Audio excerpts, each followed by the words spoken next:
Balikan natin ang adventure recap ng pelikulang The Hobbit: An Unexpected Journey na pinalabas noong 2012. Movie Tagalog Recap. Mahigit 2,500 taon na ang nakalipas. Ang mga Rings of Powers ay pinamahagi.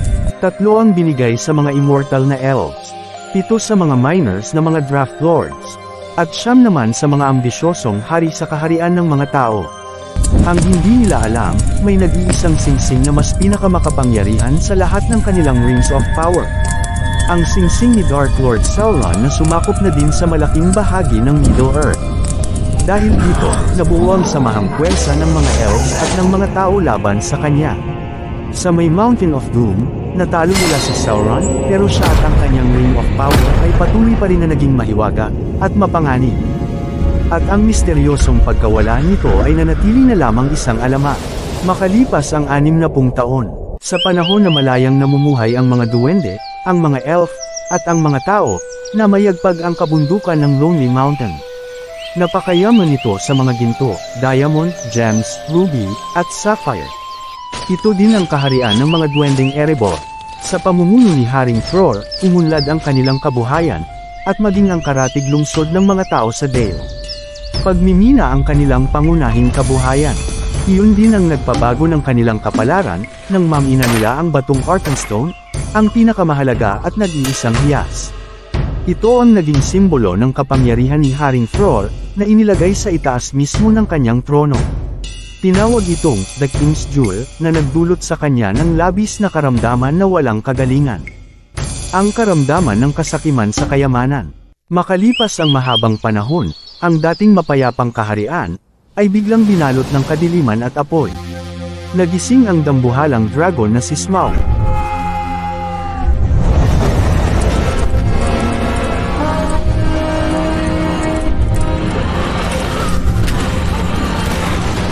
Matapos niyang atakihin ang malaking bahagi ng Dale, ang lugar ng mga tao, ay sinunod niyang atakihin ang depensa ng kahariang Erebor. Si Thorin, ang apo ni Thror, ay matapang na pinamunuan ng lupo ng mga duwende, laban sa nagbabagang galit na Smaug. Ngunit natalo sila ng dragon. Sa kanilang pagtakas, nabitawan ni Thror ang batong Arkenstone, at napahalo sa napakaraming ginto. Humingi sila ng tulong sa mga kaalyado na mga elves, na pinamumunuan ni Haring Thranduil. Pero tinalikuran lamang sila at pinabayaan, dahil na din sa pagiging sakim ng kanyang lolo, na ipamahagi ang mga brilyante na namina sa kabundukan ng Lonely Mountain. Ang Moria, ang dating kaharian ng mga duwende, ay nasakop ng mga orc sa matagal na panahon. Dahil sa pagkawala ng kahariang Erebor, nilusog nila ang mga orc para mabawi ito. Si Exalt, ang dambuhala at malupit na pinuno ng hukbo ng mga orc, ang kumalaban sa mga lupo ng mga duwende ni Thorin. Madugong enkwentro ang nangyari, na pinaputol ng ulo ni Haring Thror sa kamay ng walang awang orc leader. Kitang-kita ni Thorin ang mga nangyari, at sa kanyang harapan mismo, inihagis ni Exalt ang ulong pugot ng kanyang lolo. Sa aktong papalusog na si Thorin, ay pinigilan siya ng kanyang amang si Frey. Hinarap ng ama si Exalt, pero malakas lamang siyang napatumba nito. Nakuha din ang kanyang Ring of Power, ang isa sa 7 singsing na ipinagkaloob sa mga Dwarf Lords, at siya ay biglang naglaho. Sa pagkakataong ito, nagliyab sa galit si Thorin at matapang na hinarap si Exalt. Sa laki at lakas ng katunggali, nabitawan niya ang kanyang pananda. Sa kanyang pagkakahulog, nakadampot siya ng sanga ng punong kahoy, na kanyang ginamit na panangga, sa katunggali. At sa mabilisang tiyempo, naputol niya ang kaliwang braso ni Exalt, na siya namang pinaatras nito. At doon, nabuo ang bansag sa kanyang Thorin Oaken Shield. Sa pag-atras ni Exalt, siya namang paglusob ng mga dwarf sa mga natitirang orc. Sa kabila ng pagkamatay ni Thror, pagkawala ng kanyang amang si Thrain, at pagkamatay ng libo-libong mga duwende, ay matagumpay nilang nabawi ang Moria. Siya ang naiwang tagapamahala sa mga natitirang duwende ng Erebor. Dahil kakaunti na lamang at walang mapuntahan, sila ay nagkawatak-watak para mabuhay. Sila ay naging mga miniro, panday, at tagagawa ng laruan. Sa patuloy na paghahanap ni Thorin sa ama, napadpad siya sa lungsod ng Bree, sa may hangganan ng Shire. Dito, nakaharap niya ang wizard na si Gandalf the Grey. Siya ang huling nakausap ng kanyang ama bago pa man ang labanan sa Moria. Kagaya ng sinabi ni Gandalf noon sa kanyang ama, iminungkahi niya na pagsamasamahin ang 7 kingdom ng Draft Lords, para kalabanan si Smaug, at mabawi ang kaharian ng Erebor. Ngunit, sinabi ni Thorin, na ang 7 ito ay nakapangako lamang sa may hawak ng King's Jewel, ang batong Arkenstone, na nakahalos sa mga gintong pinahihigaan ni Smaug. At ang kailangan nila ay isang magnanakaw. Isang special na magnanakaw. Si Gandalf ay kilala din bilang isang mahusay na fireworks maker. Sa paghahanap niya ng special na magnanakaw, napadpad siya sa lungsod ng Shire. Ang lugar kung saan namumuhay ng mapayapa ang mga hobbits. Nakilala niya si Bilbo Baggins, isang simple at metikilosong binata sa kalinisan. Inalok niya ito sa isang kakaibang adventure. Pero, tinanggihan lamang siya nito, at pinagsarhan ng pinto. May nakitang katangian si Gandalf kay Bilbo, kaya pa simple niyang minarkahan ng Dwarven Rune gamit ang kanyang baston ang pintuan nito at umalis. Kinagabihan, ginambala siya ng halos sunod-sunod na pagdating ng hindi inaasahang mga duwendeng bisita. Sinimulan ni Dwalin, sinundan naman nila Balin, Bifur, Bofur, Bomber, ang magkapatid na Fili at Kili. Dumating din sina Owen, Glóin, Nori, Dori, at Ori. At maging si Gandalf ay dumating din.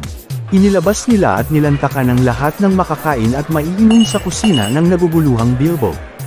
Ganun pa man, sa kabila ng kaguluhan, maayos naman at malinis na naibalik ng mga mapangasar na duwende ang mga muebles at wala din namang nabasag na mga pinggan. Maya-maya ay dumating din si Thorin na kakagaling lang sa Blue Mountain. Ipinakilala ni Gandalf si Bilbo, ang hobbit na makakatulong sa kanila. Pero, hindi siya kumbinsido. Wala kasi sa tindig at itsura ni Bilbo ang isang mandirigma. Malungkot niyang binalita sa mga kasamahan na wala silang makukuhang tulong mula sa 7 kingdom ng Draft Lords. Nilabas ni Gandalf ang maliit na mapa ng Luni Mountain, sa dating kaharian ng Erebor, na kinatutulugan naman ni Smaug sa loob ng 60 taon. May nakasulat dito na hindi nila mabasa, bagamat kulang sa bilang. Desidido pa din ang 13 na mabawi ang kanilang kaharian. Yun nga lang, silyado ang front gate ng kaharian. Wala nang iba pang pwede nilang pasukan. Maya-maya nilabas din ni Gandalf ang isang susi. Susi ng silyadong gate ng kaharian na inihabilin din ni Thrain. Binigay niya ito kay Thorin. Yun nga lang, walang nakakaalam kung nasaan ang pintong ito. Kailangan nila ng tulong mula sa Middle Earth, na may special na husay sa pagnanakaw, at may konting tapang. At yan ay walang iba kundi si Bilbo Baggins. Kinagulat ito ni Bilbo. Sa talang buhay niya kasi, kailanman ay hindi siya nagnakaw. Nagkagulo ang lahat. Pinanindigan ni Gandalf ang kanyang rekomendasyon. Wala ngang kaalaman si Bilbo sa pagnanakaw pero, ang kanyang natural na kaliitan bilang hobbit, ay malaking advantage para hindi siya mapansin at maging ang amoy nito, ay hindi pamilyar kay Smaug. Nakumbinse naman niya ang karamihan at binigay ang kontrata kay Bilbo para pirmahan. Binasa naman ni Bilbo ang kasunduan na kapaloob dito. Pero, nang mabasa niya ang pagsunog sa kanyang katawan pag siya ay namatay, ay pinahimatay niya ito. Sa pagbalik ng kanyang malay, hindi pa din siya makapagdesisyon. Kahit na pinaalaala ni Gandalf ang katapangan ni Bullroarer Took, ang kanyang kanununuang uncle na pinamumuhan ng Battle of Greenfields noon, laban sa mga goblin armies. Sa pag-aakala niyang makukumbansi si Bilbo, ay nagkamali siya. Hindi pinirmahan ng hobbit ang kontrata sa pangambang hindi na ito makabalik pa ng buhay. Walang nagawa ang mga mandirigmang duwende at si Gandalf, kundi galangin ang desisyon ng hobbit. Dinaan na lamang nila sa awit ang kanilang kabiguan na makasama ang sanang makakatulong sa kanila.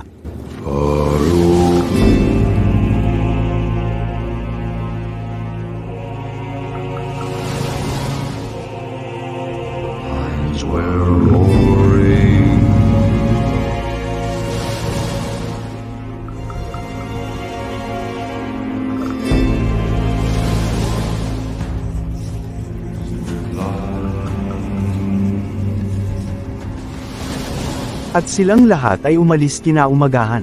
Sa paggising ni Bilbo, nabingi siya sa katahimikan ng kanyang bahay. Wala na doon sila Gandalf at ang mga dwarf warriors. Napaisip siya, lalo na nang makita ang kontrata ng kasunduan. Pirma na lamang niya ang kulang. At biglang nagbago ang kanyang desisyon. Agad niyang hinabol ang mga ito sa kabundukan. Bitbit ang pirmadong kontrata. Opisyal ng kasama si Bilbo Baggins sa adventure ng mga duwende. At kabilang sa pang-14 na miyembro ng Thorin Oakenshield Company. Sakay ng pony, nagsimula na silang maglakbay sa napakalayong daan patungo sa Luni Mountain. Sa madilim na kabundukan, habang nagpapahinga ang karamihan, natanaw ng mga orc ang liwanag ng kanilang apoy. Nagpatuloy sila sa paglalakbay kinabukasan. Kinumbinsi ni Gandalf si Thorin na pumunta sa Hidden Valley, sa kinaroroonan ng mga elves, at humingi ng tulong kay Lord Elrond para basahin ang mapa. Pero, ayaw ni Thorin. Sariwa pa din kasi sa kanya ang pag-iwan sa kanila ng mga elves sa gitna ng kagipitan noon. Sa asar ni Gandalf, nilayasan niya ang mga ito. Sa kalaliman ng gabi, napansin nila Bilbo, Kili at Fili na kulang ng 2 ang kanilang mga ponies. Hinanap nila ito, hanggang may makita silang liwanag sa may bandang kakahuyan. Nang kanilang lapitan, nakita nilang bitbit-bitbit ng dambuhalang troll ang 2 nilang ponies. Nang lumapit si Bilbo, nakita pa niya ang 2 pang dambuhalang trolls na nagluluto. 3 dambuhalang trolls ang dumukot sa kanilang mga alaga, sina William, Bert, at Tom. Dahan-dahan na pinapakawalan ni Bilbo ang mga ponies, pero mahigpit ang pagkakatali. Sa pagtangka ni Bilbo na kunin ang malaking kutsilyo ni Tom, ay bigla siya ang nadampot nito. Sa pagkabigla ng kakaibang nahuli, naihagi siya ni Tom. Na-curious naman ang 3 kung ano ang lasa ng bago nilang mino. Sakto din naman ang pagdating ng mga dwarf warriors, at nilusob ang 3 titans. Nagkaroon ng kaguluhan, labanan, paluan, habulan, at saksakan. Sinamantala naman ito ni Bilbo at pinakawalan ng mga alagang pony. Yun nga lang, nahuli siya ni William at Bert, at binalaan na bibiyakin kung hindi sumuko ang mga dwarf warriors. Dumami tuloy ang hapunan ng mga halimaw. Buti na lang, to the rescue si Gandalf, at biniyak ang malaking bato. Sa pagsilip ng sikat ng araw, biglang nasinagan ang mga trolls, at naging bato. Nagtaka sila kung saan nanggaling ang mga trolls na ito. Hanggang, matagpuan nila ang kuwebang pinagtataguan ng mga ito. Naroon ang mga pilak, ginto, at maging ang mga sandata na ginamit sa unang siglo ng Goblin Wars, ng mga sinaunang matataas na mandirigma ng mga elves. Kinuha nila ang 2 sa mga ito, ang Orcarist, the Goblin Cleaver, at ang Glamdring, the Foehammer Sword ng King of Gondolin. At maging ang maliit na sword para kay Bilbo, ang Sting Sword, na gawa sa Elvish blade na lumiliwanag ng asol, kapag may mga orc or goblins ang papalapit. Sa kabilang banda, sa may kabundukan ng silangan, napansin ni Radagast, the Brown Wizard, ang mga nangamatay na mga halaman at mga hayop. Maging ang alaga niyang si Sebastian, dali-dali siyang bumalik sa kanyang kubo at pilit na binubuhay ang naghihingalong alaga. Hindi ito magamot ng kanyang mga herbal medicine sapagkat ito ay salot mula sa dark power magic. Agad-agad siyang nagsimula ng orasyon para mapaalis ang mga masamang salot. Nakita niya din ang mga higanteng gagamba, papunta sa abandonadong Old Fortress Castle ng Dol Guldur. At sakay ng kanyang mabibilis na mga Rosygobble Rabbit, pinuntahan niya ito. Nasa ilalim ito ng napakalakas na dark power, at kababalaghan. Kinaroroonan ng mga espiritu ng mga patay. At nakita niya din sa kadiliman, ang Necromancer, na may malakas na kapangyarihan na kayang kumausap at tumawag ng mga espiritu ng mga patay. Mabilis niyang nilisan ang lugar at pinutahan si Gandalf, ang kaibigan niyang Grey Wizard, at sinabi ang kanyang mga natuklasan. Inabot din niya ang nakuhang espada ng espiritu. Maya-maya ay bigla silang sinalakay ng mga Gandabad Dwarves. Natuntun sila ng mga orc. Nakawala at tinakbuhan na din sila ng kanilang mga pony. Kailangan nilang makatakas, kaya si Radagast na lang ang nag-volunteer na maging decoy nila. Sakay ng kanyang mabibilis na Rosygobble Rabbit, nakuha niya ang atensyon ng mga orc sakay ng mga Gandabad Dwarves, at siya ay hinabol. Sa sobrang bilis ng kanyang mga pulis, hindi siya magawang mabutan ng mga bakulaw. Habang ang grupo naman nila Gandalf ay polis na tumatakas. Yun nga lang, nakaamoy ang isa at nakahalata. Hinanap niya ito, pinana naman siya ni Kili at pinagtulungan patayin. Narinig ng ibang mga orc ang malakas nitong hiyaw at hinanggin sila. Mabilis na tumakbo ang grupo nila Gandalf. hanggang sa ma-corner sila ng mga orc. Nakita naman ni Gandalf ang malaking bato at tinawag ang mga kagrupo. Isa-isa silang nag-slide pa ibaba sa malaking siwang ng bato. At biglang umalangaw ang malakas na tunog. Nagsilitaw ang mga elves warriors, at sinalakay ang mga bakulaw na orc hanggang sa umatras ang mga ito. Sa pagbalik ng mga nagsiatras ang mga orc, nag-report sila sa kanilang leader. Si Azog, ang orc na minsang natalo ni Thorin sa Battle of Moria, at may matinding galit sa kanya. Sa sobrang pagkadismaya, pinalabo niya ang ito sa mga naglalaki niyang mga alagang Gundabad dwarfs. Muli niyang initusan ang mga orc na hantingin ang mga duwende. Sa may loob ng siwang, sinundan nila ang makitid na lagusan. Tinahak nila hanggang sa dulo nito. At sa may dulong liwanag, bumulaga sa kanila ang napakagandang palasyo. Ang Valley of Imladris, o kilala din sa tawag na Rivendell. Ang kaharian ng mga elves. Kinadismaya ito ni Thorin. Pero, wala siyang magawa, kailangan nila ang tulong nito. Napakaganda ng kaharian, lahat sila ay namangha. Sinalubong naman sila ni Linder. At maya-maya ay dumating ang lupo ng mga elves, kasama si Lord Elrond, ang pinuno ng mga elves. Winilcome niya ang grupo nila Thorin sa kanyang palasyo. Pinagsilbihan ng mga makakain at magandang tugtugin. Napakaganda ng tanawin doon, napakapayapa, sagana, at malaya. Naroon din ang putol na espada na ginamit sa pagkatalo ni Sauron, suot ang Ring of Power na matagal nang nawawala. Nang gabi ding iyon, pinakita ni Thorin ang mapa para ipabasa ang mga nakalihim na sulat kay Lord Elrond. Ang kasulatan na Moon Runes, na mababasa lamang sa liwanag ng buwan, sa kaparehong anggulo, at sa kaparehong panahon ng pagkakasulat nito.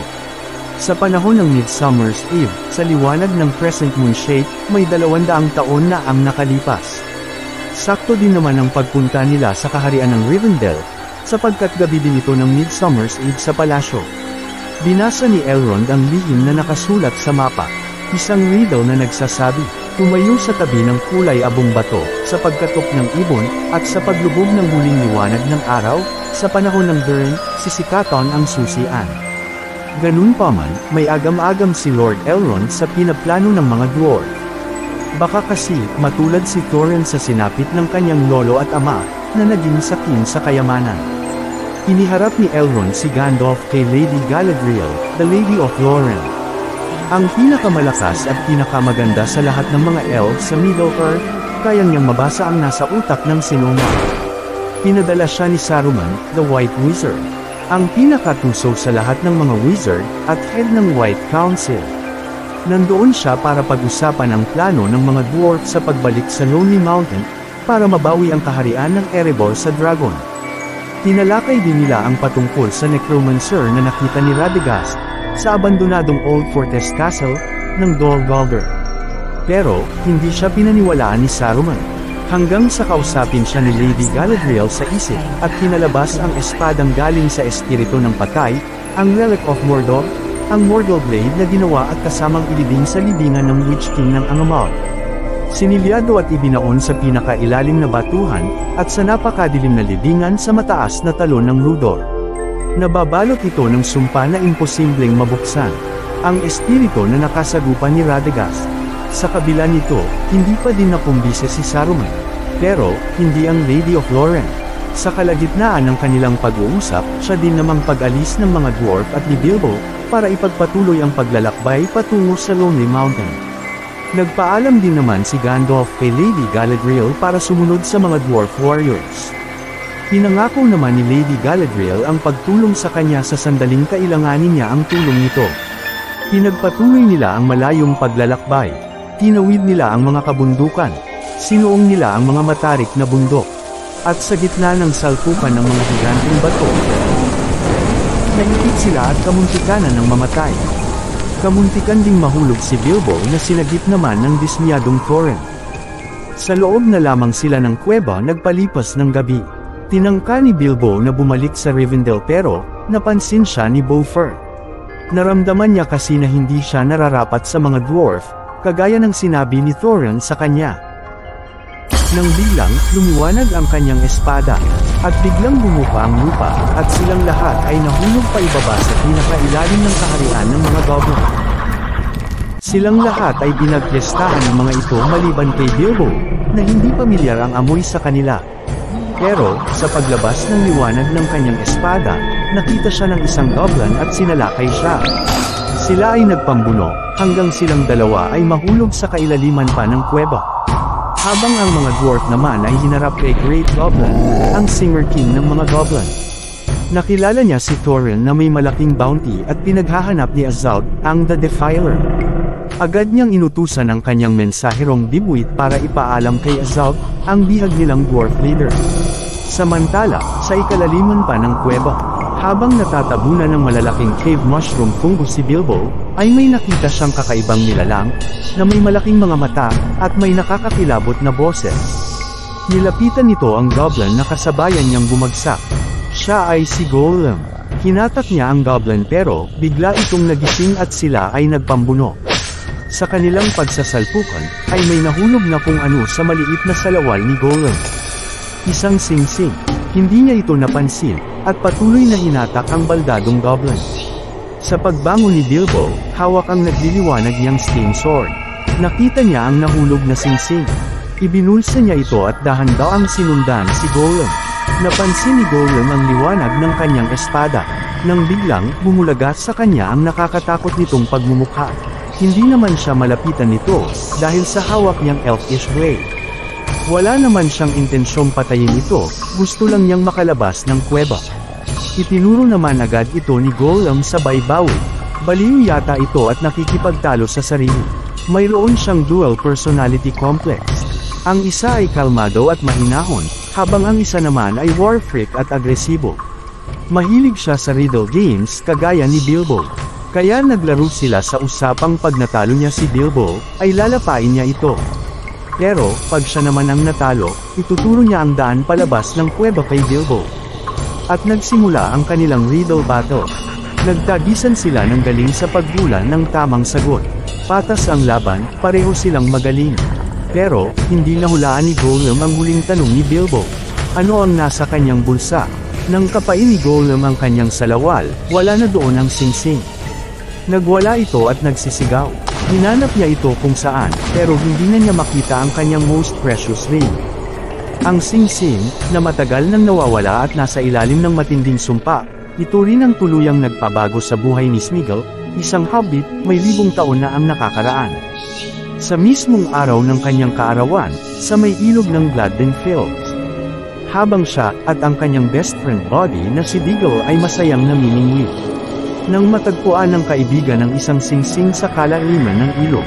Agad na umipekto ang sumpa nito kay Smeagol, at pilit na kinuha ito kapalit man ng kamatayan ng kanyang matalik na kaibigan, at simula noon, nawalan siya ng maayos na boses.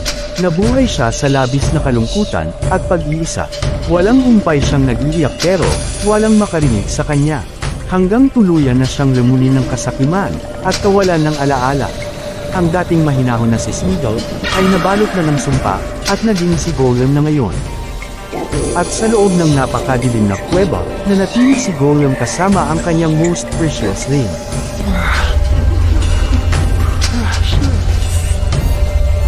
At biglang napaisip si Gollum, ano nga ba ang nasa bulsa ni Bilbo? Ang kanyang precious ring. Nagtatakbo palayo si Bilbo. Hindi niya mahanap ang lagusan. Hanggang, di sinasadyang naisuot niya ang singsing, at siya ay biglang naglaho. Hindi siya makita ni Gollum kahit na siya ay nasa tabi lang nito. Nagtaka siya sa kapangyarihang dulot ng singsing. Samantala, sa kaharian ng mga goblin, pinagpiestahan ng mga bakulaw ang mga dwarf warriors para patayin. Nang biglang, isang malakas na liwanag ang nagpatilapon at nagpatahimik sa mga mabubulong goblins. Ang pagsaklolo ni Gandalf the Grey. Nagsimula muli ang kaguluhan. Gamit ang Glamdring the Hammer, pinagsasaksak ni Gandalf ang mga makukulit na goblins. Nabaon din naman ng mga dwarf warriors ang kanilang mga sandata at pinagwawalis ang mga putakteng goblins. Kahit na malaki ang Great Goblin King, pinataob ito ng Orcarist the Goblin Cleaver Sword ni Thorin, at sa sobrang bigat, siya ay nahulog. Patuloy ang pag-atake ng sandamakmak na goblin. Sa sobrang dami, napaatras ang grupo ni Thorin. Hinabol naman sila ng di maubos-ubos na mga goblins. Kahit sa ang sulok, mapasaunahan man o sa likuran, sinasalubong sila ng mga goblins. Sa mga nagdudugtungang mga tulay, lumambitin at nahulog ang mga ito. Hindi rin naman nagpatalo ang mga duwende at si Gandalf. Sa malaswing na tulay, tuloy pa din ang habulan at salpukan. Talagang hindi sila tinigilan ng mga papasugod na mga goblins. Sa makitid na mga lagusan, bumubulaga sa kanila ang pagmumukha ng mga kalaban. Hanggang sa biglang bumulaga ang nagbabalik na Grey Goblin King. Pero, iniwan lamang ni Gandalf ang malaking tiyan nito at ginilitan. Sa pagkabagsak ng hari, kumulabog ang tulay at nahati. Lumambusok pa ibaba ang grupo nila Thorin hanggang sa dulo ng kailaliman. Pero hindi pa din huminto ang mga goblins sa paghabol. Kailangan nilang makalabas ng kuweba. Sa may bukana ng kuweba, naroon ang lagusan, sa may gawing liwanag. Naroon din si Gollum na hinahanap ang Singsing, kasunod naman ang invisible na Bilbo. At sa pagharipos ng grupo ni Thorin, nakita nila ang lagusan papalabas habang nakakubli naman si Gollum sa batuhan. Tangkal na sanang tutuluyang patayin ni Bilbo si Gollum, pero naawa siya. At tuluyan nang nakalabas ng kuweba sila Gandalf. Ganun din naman si Bilbo. Hindi na sila masundan pa ng mga goblins dahil sa takot sa liwanag. Sa may kakahuyan, hinanap ni Gandalf si Bilbo. Ngunit walang nakakaalam kung nasaan ang hobbit na kasama. Nagsisihan ang mga dwarf. Nang biglang, nagpakita si Bilbo sa harapan nila. Kumpleto na uli ang grupo. Bahagyang nahalata ni Gandalf ang maliit na bagay na ibinulsa ni Bilbo. Ganun pa man, nalampasan man nila ang mga goblins, pero hindi ang mga naghahabol na mga orc. Naudlot ang kanilang pagkikita, at nagpatuloy sila sa pagtakbo. Pinaghahabol naman sila ng mga Gundabad orcs. Hanggang sila ay ma-corner sa hangganan ng kakahuyan. Wala na silang pwede pang matakbuhan. Dali-dali silang nagakyatan sa puno. Pinalibutan naman sila ng mga Gundabad orcs. Nakakita si Gandalf ng isang butterfly. Kinuha niya ito, at binulungan. Malaya din naman niya itong pinalipad pagkatapos. At sa kanilang pagkaka-corner, biglang nagpakita si Azal. Nagkaharap muli sila ni Thorin. Hinatake muli sila ng mga Gundabad orcs. Pilit nilang winawasiwas ang mga sanga at itinutumba ang mga puno, nagpalipat-lipat ang mga dwarf sa mga puno. Hanggang sa iisang puno na lamang ang natitira. Hinapunya ni Gandalf ang tuyong prutas ng pine tree. Ibinato niya ito sa mga Gundabad orcs. Ginawa din naman ito ng iba pang mga kasamahan. Nagmistula itong mga fireball na nagpaapoy sa kakahuyan. Nasipag-atrasan ang mga Gundabad orcs sa napakalakas na apoy. Yun nga lang, bumigay na din ang kaysa isang punong kanilang pinagtutungtungan. Naglambitin ang mga dwarf, habang si Thorin naman ay matapang na muling hinarap si Azal. Nagpangabot muli ang dalawa sa ikalawang pagkakataon. Makailang beses na napatumba ni Azal si Thorin. Kinagat din siya ng White Gundabad words nito at inihagis. Inutusan niya ang isang orc na dalhin sa kanya ang ulo ni Thorin. Sa aktong pupugutan na ang ulo ni Thorin, ay biglang sumugod si Bilbo. Gamit ang kanyang sting sword, pinatay niya ang orc. Hinarap niya sina Azal at ang mga naglalakihang mga Gundabad words. Sa paglapit ng mga orc, ay siya naman pagsugod ng mga dwarf warriors. Pero, malakas talaga ang mga orc at malaki. Sa pagbalik ng butterfly, ay biglang sumalakay ang naglalakihang mga agila. Isa-isang dinagat ng ibon ang mga orc at pinagtatapon sa bundok. Pinagpag nila ang apoy patungo sa mga orc. Isa-isa din nilang kinuha sina Thorin, Bilbo, Gandalf at ang mga dwarf warriors papalayo sa nagliliyab na bundok. Galit na galit si Azal. Naisahan siya muli ng mga duwende. Sa himpapawid, malayang lumipad ang mga dambuhalang ibon, dagit ang walang malay na Thorin at mga kasamahan nito. Dinala at nilapag nila ito sa Mountain of Thorin. Nagmagkamalay si Thorin, una niyang hinanap si Bilbo. Humingi siya ng tawad sa kanyang pagmamaliit sa hobbit na kaibigan. At muli, ipagpapatuloy nila ang paglalakbay patungo sa abot tanaw ng dating kaharian ng Erebor, sa may Luni Mountain, kung saan, nag-aabang sa kanila ang tulog na tulog at dambuhalang dragon.